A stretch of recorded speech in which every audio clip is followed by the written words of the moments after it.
Welcome to SBCU. Today we're going to talk about the Brain Shock, one of the most unique and exciting developments that we've had in suspension in the last decade. The Brain is totally different than every shock out there on the market because it can tell the difference between the bumps coming up from the ground and the rider moving around on top without any buttons or knobs needing to be touched. What this adds up to is the rider doesn't have to think about the suspension while you're riding your bike. All you have to worry about is going as fast as possible.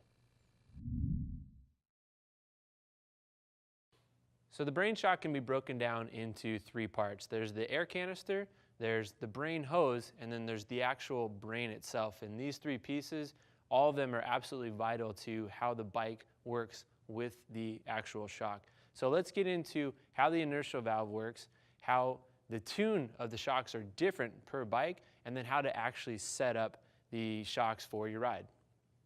So when you look at the inside of a brain, you'll notice that there's a lot of stuff going on here. The brain itself actually has all of the compression circuits, so your high, your mid, and your low speed compression. So it is a highly tuned, well-performing shock, but what's truly unique about it is the brass mass inertia valve, and this is what separates the Brain from everything else out there.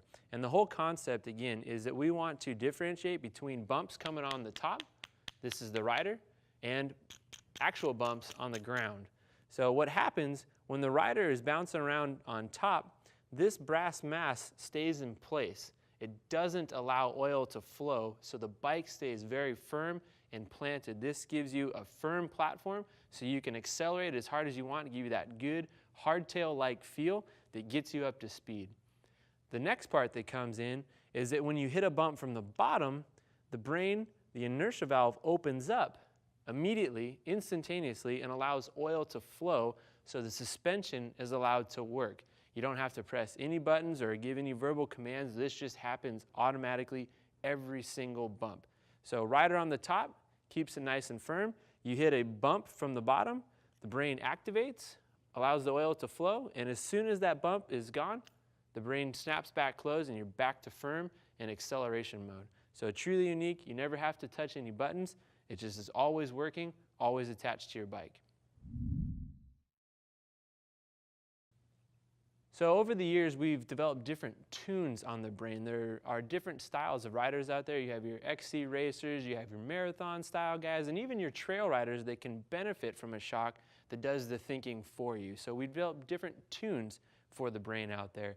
Now, the Epic World Cup is our most aggressive bike. That is a bike that you're like, I want to freaking fly. You're going to be hammering on this bike. So the tune is the most aggressive. It is the most firm tune when you're pedaling on smooth ground.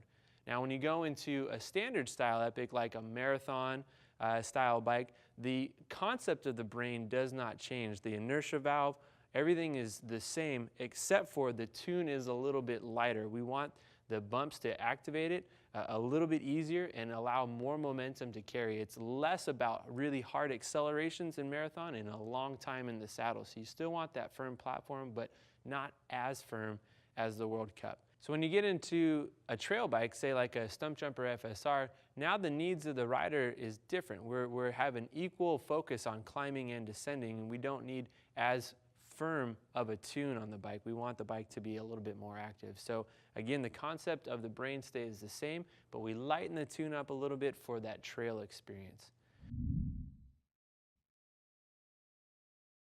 All right, the last part that we want to talk about is actually setting up your Brain Shock, and there's two parts to that. The first part, probably the most important part, is setting sag on your shock, and the second part is how you want to tune your brain fade, which is this blue valve on top of the shock.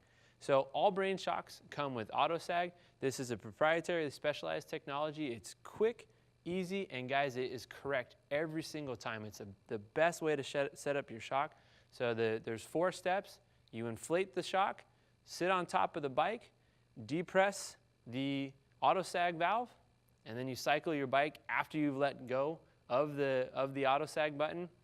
You're good to go.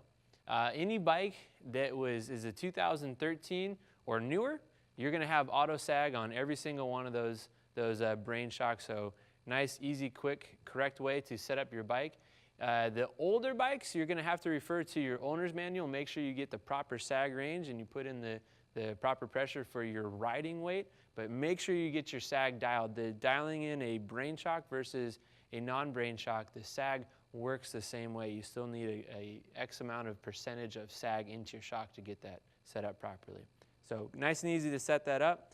The second part is how you want your bike to ride when we're on smooth terrain, and that's what this brain fade does. So this will set up how firm or soft your suspension is on smooth terrain, and that's a key point.